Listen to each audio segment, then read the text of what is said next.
Bonjour Luc Carvounas. Bonjour. La lettre aux Français du président de la République a donc été publiée. Elle est accessible notamment sur le site rfi.fr. C'est le prélude au grand débat national qui démarrera demain. De nombreux sujets y sont abordés. La dépense publique, la fiscalité, l'impôt, la transition écologique, l'immigration, la laïcité. Vous l'avez lu, évidemment. Qu'en avez-vous retenu ? Déjà, permettez-moi une belle année à vous tous et à vos auditeurs. C'est très aimable. On renvoie ses vœux également. Bon, écoutez, oui, j'ai lu cette lettre. Bon, on ne peut pas dire que c'est la lettre de François Mitterrand aux Français. J'attendais un peu plus de hauteur de vue de la part du chef de l'État.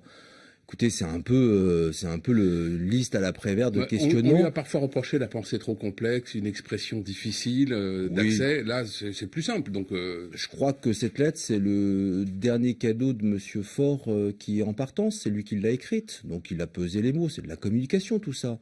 Mais c'est surtout une belle liste à l'après-vert.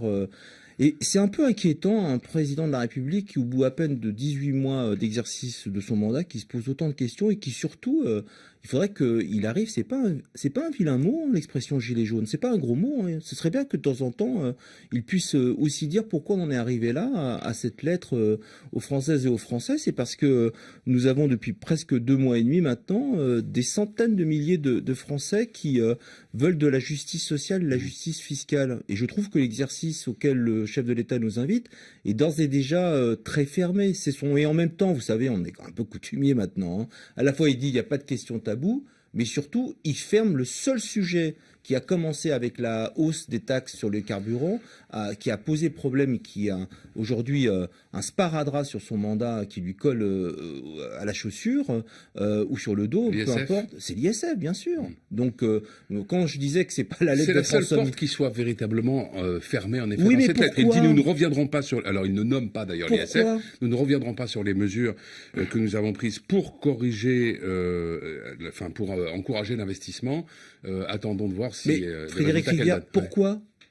Mais parce que c'était aussi... Il est convaincu que ça va marcher. Oui, voilà, il est surtout convaincu qu'il faut préserver ses amis qui l'ont accompagné pendant la campagne présidentielle. Il a fait des cadeaux fiscaux à ceux qui ont fait sa campagne. On le demandait à l'époque de diffuser la liste des généreux donateurs de la campagne de M. Macron. Donc le premier acte politique du président élu par ses amis et les lobbies, c'est de faire des cadeaux fiscaux. Donc voilà, elle a la raison.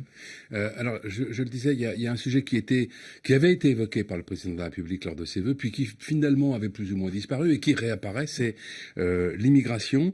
Je vais citer cet extrait de la lettre. En matière d'immigration, une fois nos obligations d'asile remplies, souhaitez-vous que nous puissions nous fixer des objectifs annuels définis par le Parlement? Que proposez-vous pour répondre à ce défi qui va durer? Et il est question aussi de la laïcité, comment renforcer les principes de la laïcité française dans le rapport entre l'État et les religions de notre pays. Est-ce qu'il fait bien d'évoquer ces sujets, qui sont parfois d'ailleurs remontés, y compris chez certains gilets jaunes, ou est-ce qu'il ouvre la boîte de Pandore, pour reprendre la célèbre expression? Déjà, il n'est pas d'accord avec son Premier ministre, visiblement. Ce serait bien qu'à la tête de l'État, ils se parlent tous les deux, parce que le nombre de fois où on assiste à des couacs entre ce que dit le Premier ministre et ce que fait le Président de la République, là aussi, c'est extrêmement inquiétant d'avoir autant de hiatus au sommet de l'État. Ensuite, écoutez, moi j'attends toujours, comme vous, j'imagine, le grand discours du président de la République sur la laïcité. Qu'est-ce qu'il pense sur la laïcité, le chef de l'État? Avant de questionner les Français, il nous avait promis, il paraît qu'il fait toujours ce qu'il dit. Il nous avait promis de nous expliquer ce qu'il entendait par laïcité en France. Ensuite, c'est peut-être le changement de méthode. Oui, au lieu maintenant que ça vienne d'en haut, on consulte. Oui.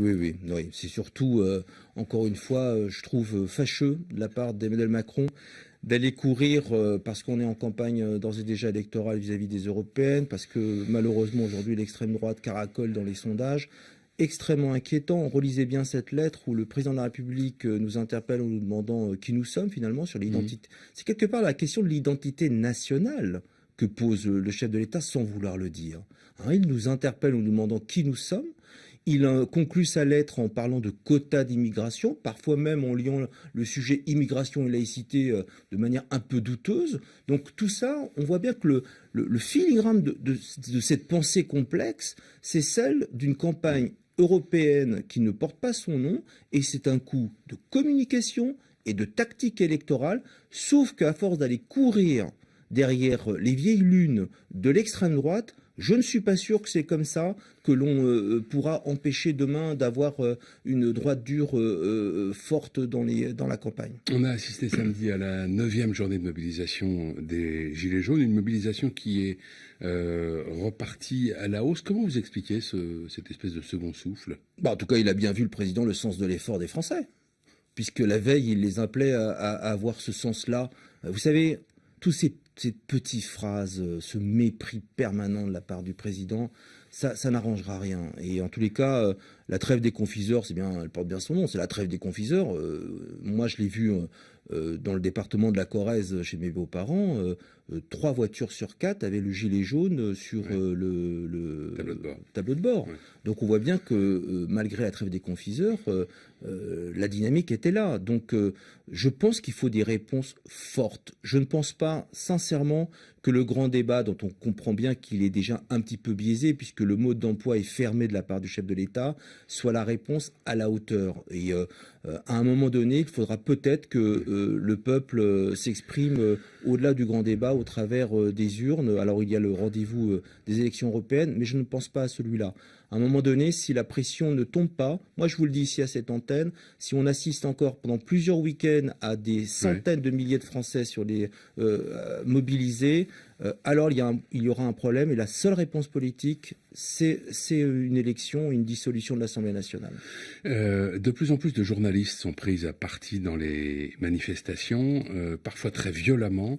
Alors, au-delà de tout réflexe corporatiste, c'est manifestement quand même un phénomène un peu inquiétant. Comment vous l'expliquez? Est-ce que, au fond, certains responsables politiques n'ont pas une part de responsabilité avec des propos qui allait parfois d'une forme de dénigrement à quelque chose qui aurait pu ressembler à une espèce d'appel à la haine, quoi. Vous pensez à quelqu'un en particulier? Je ne nomme personne, mais plusieurs responsables politiques peuvent être concernés par ce que je dis. Bon, déjà, il faut condamner toutes les formes de violence, ça c'est sûr. Que l'on attaque les journalistes, que l'on attaque les policiers, les gendarmes, que l'on attaque les permanences des parlementaires, tout ça, ce n'est pas une démocratie. Tout cela, c'est la porte ouverte, vous l'avez dit, à tout et son contraire.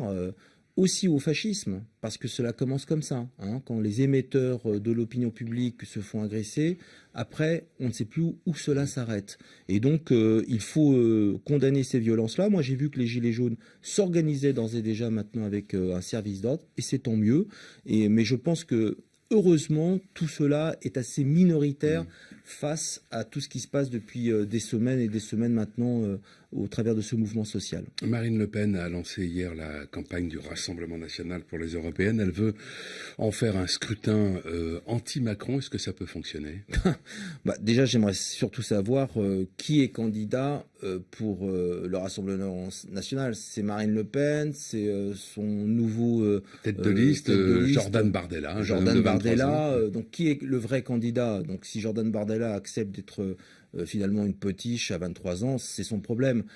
Après, une campagne européenne, c'est pas un référendum pour ou contre le chef de l'État. Une campagne européenne, c'est quelle Europe on veut? Est-ce que l'on veut renégocier ou pas les traités? Parce que tout ce que l'on dit en France, tout ce que l'on peut porter nationalement en France ne peut être fait aujourd'hui avec cette Europe-là de Bruxelles, des 3%. On comprend bien qu'aujourd'hui, il faut que l'on ait un peu plus de corps et plus de politique au plus haut niveau européen.